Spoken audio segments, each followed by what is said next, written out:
औज़ुबिल्लाहिमिनश्शैतानिर्रजीम बिस्मिल्लाहिर्रहमानिर्रहीम।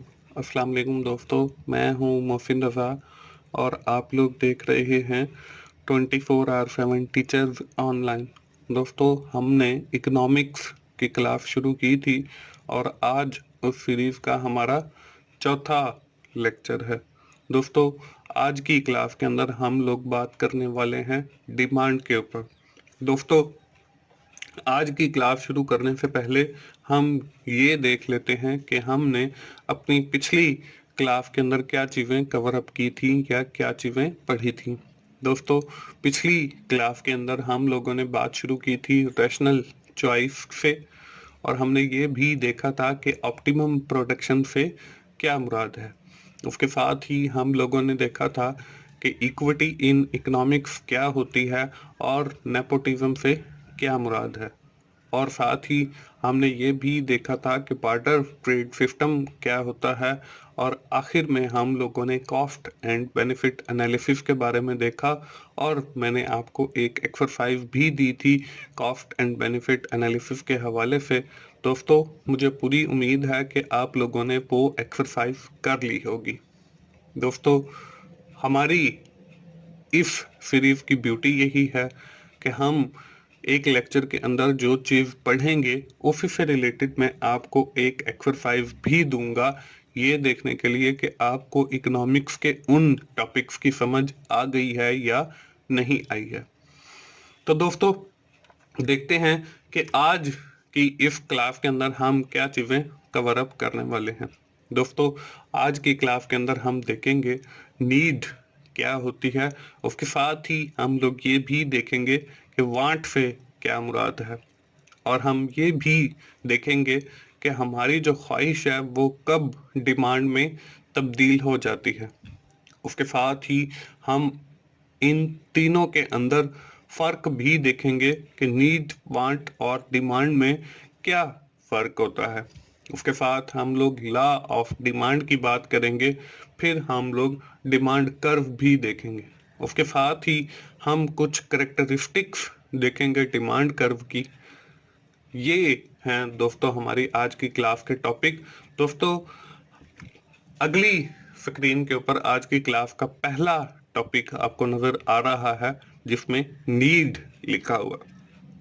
A need is something that is necessary for organism to live a healthy life।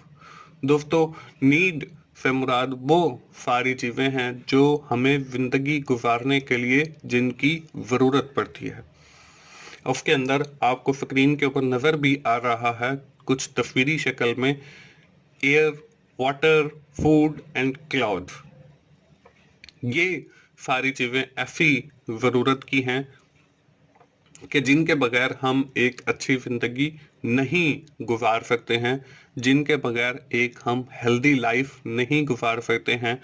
हमें हवा, पानी, खुराक और कपड़ों की जरूरत होती है और यही एक आदमी की बेसिक नीड्स हैं। Need are distinctive from want. Need जो है वो वांट से मुख्तलिफ होती है। इन केस ऑफ नीड, अगर हम नीड की बात करें, अ deficiency cause a clear adverse outcome, कि अगर इन चीज़ों की कमी होती है तो उससे हमें जो है एक डेफिशिएंसी होगी, एक कमी होगी और डिस फंक्शन और डेथ के हमारा या तो सिस्टम डिसफंक्शन हो जाएगा या फिर मौत भी वाकई हो सकती है अगर हमें हवा, पानी और खुराक वगैरह ना मिले तो ऐसी चीजें जो जिंदगी गुजारने के लिए बेहद जरूरी हैं, जिनके बगैर जिंदगी का तस्वुर नहीं है, वो हमारी बेसिक नीड्स हैं। दोस्तों, अगली स्क्रीन के ऊपर आपको वांट्स के बारे में नजर आ रहा है। जब हमारी नीड्स पूरी हो जाती हैं तो फिर हमारी ख्वाहिशात जन्म लेती हैं। The desire are purposes are do something wish for it become want, कि जब हमारी कोई चीज ख्वाहिश बन जाती है, जब कोई चीज हम चाहते हैं कि ये हमारे पास हो, तो वो हमारी वांट बन जाती है। दोस्तों, हमने बात की कि हमें हवा जो है वो जिंदगी गुजारने के लिए जरूरी है, तो ये हमारी नीड है। जब हमने कहा कि हमें एयर कंडीशनर की हवा चाहिए, तो ये हमारी वांट बन गई। जब हमने कहा कि मुझे वाटर की जगह मिनरल वाटर चाहिए, तो ये भी हमारी एक ख्वाहिश है। जब हमने खुराक की खाने की जगह पर कहा कि मुझे फास्ट फूड चाहिए, मुझे बर्गर चाहिए, तो ये भी हमारी एक वांट बन गई। जब हमने कहा कि मुझे कपड़ों की जगह पे स्टाइलिश क्लॉथ्स चाहिए, तो ये भी हमारी एक वांट बन गई। वांट के बाद दोस्तों देखते हैं कि डिमांड क्या होती है। इन इकोनॉमिक्स में demand is the quantity of goods. इससे मुराद वो क्वांटिटी है that the consumer are willing, जिनकी एक आदमी ख्वाहिश करता है, एंड एबल टू परचेज, और फिर उसके पास उसको खरीदने की ताकत भी हो, एट वेरियस प्राइसिंग लेवल, जब उसकी मुख्तलिफ प्राइसेस हों, during a given period of time, मुख्तलिफ औकात के अंदर, तो ये हमारी डिमांड बन जाएगी। अब यहाँ पे वांट लिखा हुआ है तो ये गलती से लिखा गया है, तो ये हमारी डिमांड की डेफिनेशन है। दोस्तों हमने जब ये कहा कि मुझे एसी की हवा चाहिए, अब ये तो हमारी ख्वाहिश है। अगर हमारे पास उस एसी को खरीद करने के पैसे भी हैं, तो तब ये हमारी डिमांड बन जाएगी। जब मेरे पास बर्गर या पिज़्ज़ा खरीदने के ना सिर्फ ख्वाहिश होगी, बल्कि उसके साथ उसको खरीदने की ताकत भी होगी, तो फिर ये हमारी डिमांड बन जाएगी। तो दोस्तों साबित ये हुआ कि हमें जिंदगी गुजारने के लिए जिन चीजों की जरूरत है वो हमारी नीड्स हैं, और जब हम कोई ख्वाहिश करते हैं तो वो हमारी वांट है, और जब हम उस ख्वाहिश को खरीदने की ताकत भी रखते हैं तो वो हमारी डिमांड है। तो दोस्तों अब हम ये देख लेते हैं कि इन तीनों नीड, वांट एंड डिमांड के अंदर फर्क क्या होता है। यहाँ पे इनकी डेफिनेशन आपको स्क्रीन के ऊपर नजर आ रही हैं। Need is a state of felt deprivation of some basic satisfaction. कि नीड से मुराद वो चीज है जिससे हमारी बेसिक्स जो सेटिस्फेक्शन हैं, बेसिक्स जो हमारी जरूरत है, वो पूरी हो सके। Want or desire for a specific satisfier of these deeper needs। जब हमारी ज़रूरत पूरी हो जाती है तो उसके बाद हमारी वांट जन्म लेती है, जिससे मुराद हमारी डिजायर या ख्वाहिश है। उसके बाद डिमांड है। डिमांड और wants for a specific product, के उसमें आपकी डिजायर भी होनी चाहिए किसी चीज के बारे में, that are backed up by an ability and willingness to buy them। और फिर आपके पास वो सलाहियत भी हो, मीन्स टू से कि परचेजिंग पावर भी हो, उसको खरीदने के लिए आपके पास पैसे भी हो, तो फिर वो हमारी डिमांड में तब्दील हो जाती है। तो हम कह सकते हैं कि when our need is satisfied it become a want, and when our want is satisfied then it become a demand। और आज की क्लास के अंदर हम लोग बात करने वाले हैं डिमांड के ऊपर। तो दोस्तों डिमांड में हमने देखा कि demand is the quantity that a consumer want to purchase, वो परचेज करना चाहता है, along with that he have ability to purchase, कि ना सिर्फ वो उसको खरीदना चाहता है बल्कि उसके पास एबिलिटी भी है उसको परचेज करने के लिए, तो वो हमारी डिमांड है। तो हम कह सकते हैं कि our demand is based on two things। The first one is the willingness to purchase, कि उसकी willingness होनी चाहिए खरीदने के लिए, and the second one is the ability to purchase, कि उसके पास खरीदने के लिए सलाहियत भी होनी चाहिए, मीन्स टू से कि उसके पास पैसे भी होने चाहिए, then it will become a demand of that person, तो फिर वो उस बंदे की डिमांड बन जाती है। दोस्तों ये तो है हमारी डिमांड। इसके साथ ही हम लोग ये भी देख लेते हैं कि लॉ ऑफ डिमांड क्या होता है।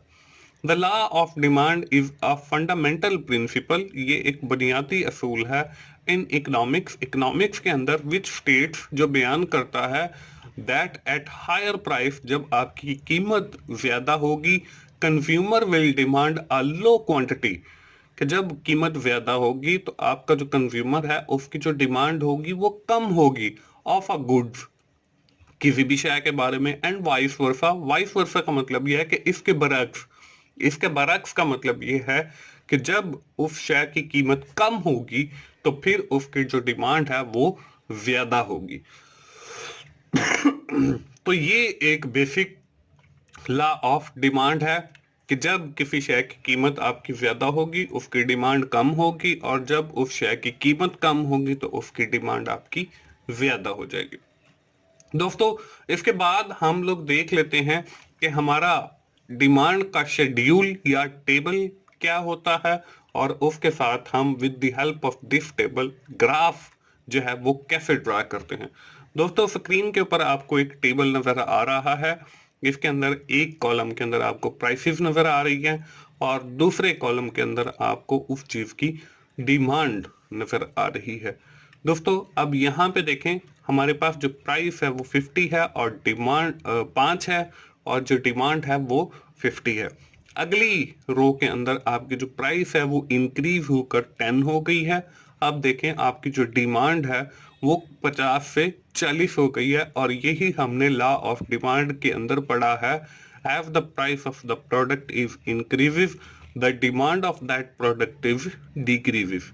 अगर हम इसको ऊपर से नीचे की तरफ आते हैं तो हमारी जो प्राइस है वो ज्यादा हो रही है और डिमांड कम हो रही है। अगर हम नीचे से ऊपर की तरफ जा रहे हैं, मतलब हमारी प्राइस जो है वो 10 से 5 कम हो रही है, तो हमारी जो डिमांड है वो ज्यादा हो रही है, 40 से 50 हो रही है।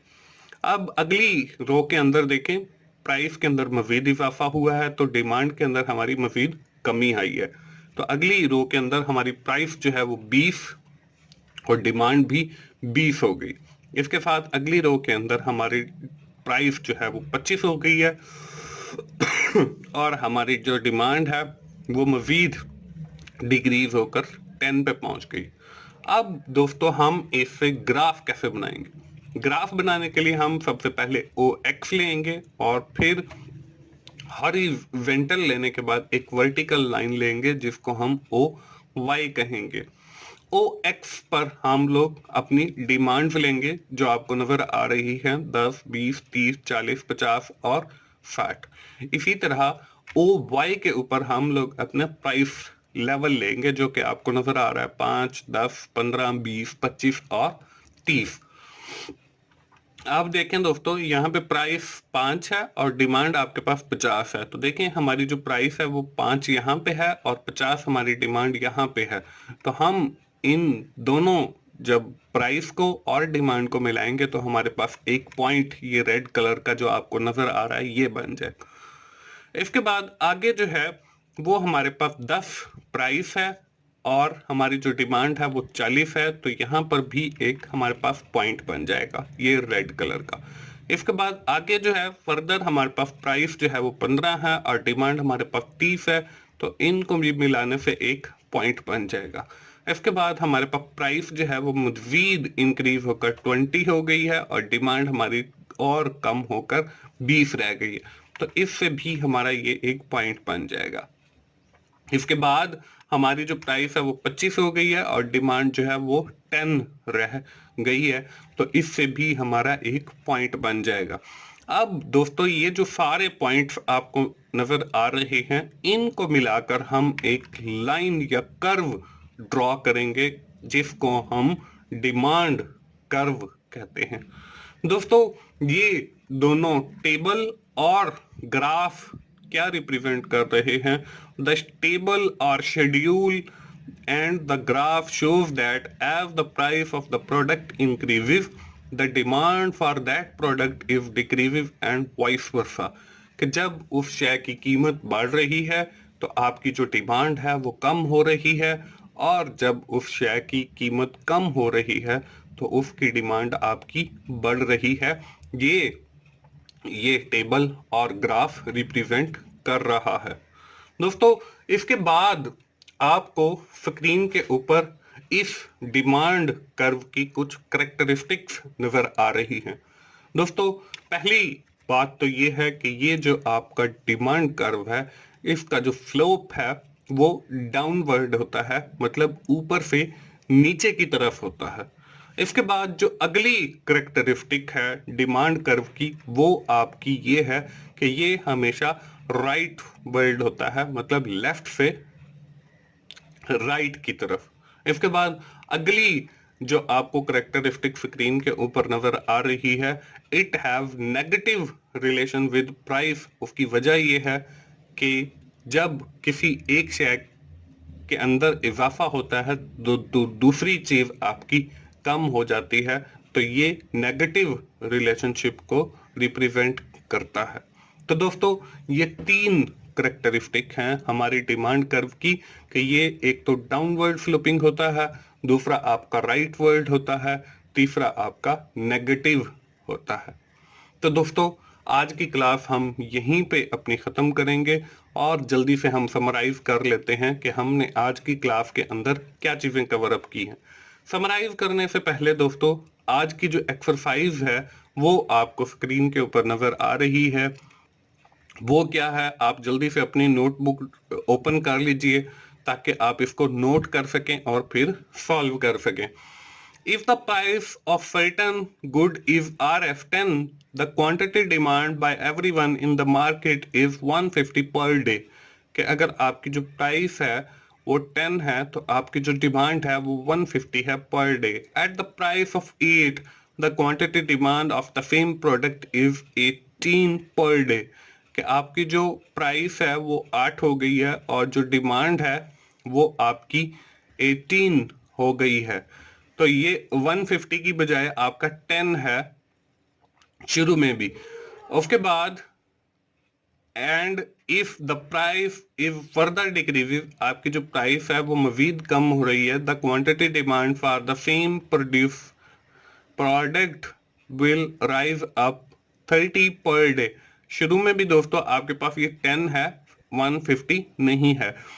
If the trend of the market, the price is reached at the lowest level of RF 2 rupees, the quantity demand for the product will drive reach the higher level of 50 per day।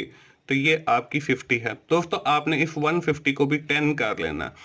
तो यहाँ पे देखें कि हमारी जो price है वो 2 हो गई है और जो डिमांड है वो 50 हो गई है। अब इससे रिक्वायरमेंट्स क्या है? रिक्वायरमेंट ये है, ड्रा ए शेड्यूल और टेबल ऑफ द डिमांड। आपने टेबल का शेड्यूल भी बनाना है और एक जो है टेबल बनाना है या शेड्यूल बनाना है। And also draw the demand curve from the information given above. और फिर आपने इसी इंफॉर्मेशन के जरिए आपने एक डिमांड कर्व जो है वो ड्रा करना है। तो दोस्तों, ये है आज की एक्सरसाइज और इसमें एडिशन सिर्फ यही करनी है कि 150 की बजाय इसको 10 आप लोगों ने कर लेना। ये गलती से 150 लिखा गया। तो ये थी हमारी आज की क्लास। दोस्तों, आज की क्लास के अंदर हम लोगों ने नीड, वांट एंड डिमांड को देखा, उसके साथ लॉ ऑफ डिमांड को देखा, डिमांड कर्व को देखा और फिर उसकी करेक्टरिस्टिक्स को हमने देखा। मुझे उम्मीद है आप लोगों को इकोनॉमिक्स की क्लास की समझ आ रही होगी और आप इस सीरीज से इंशाल्लाह काफी कुछ सीखेंगे। दोस्तों, अगर आपको मेरी वीडियोस अच्छी लग रही हैं तो आप उन्हें लाइक कीजिए, अपने दोस्तों के साथ शेयर कीजिए जिनको इकोनॉमिक्स सीखने में मसला आ रहा है, और कमेंट्स की सूरत में अपना फीडबैक दीजिए। और मेरा channel 24R7 teachers online subscribe कीजिए ताकि मेरी हर आने वाली वीडियो या लेक्चर आप लोगों तक पहुंच सके और आप उससे सीख सकें। दोस्तों, मिलते हैं अगली इकोनॉमिक्स की क्लास में। उस वक्त तक के लिए अल्लाह हाफिज।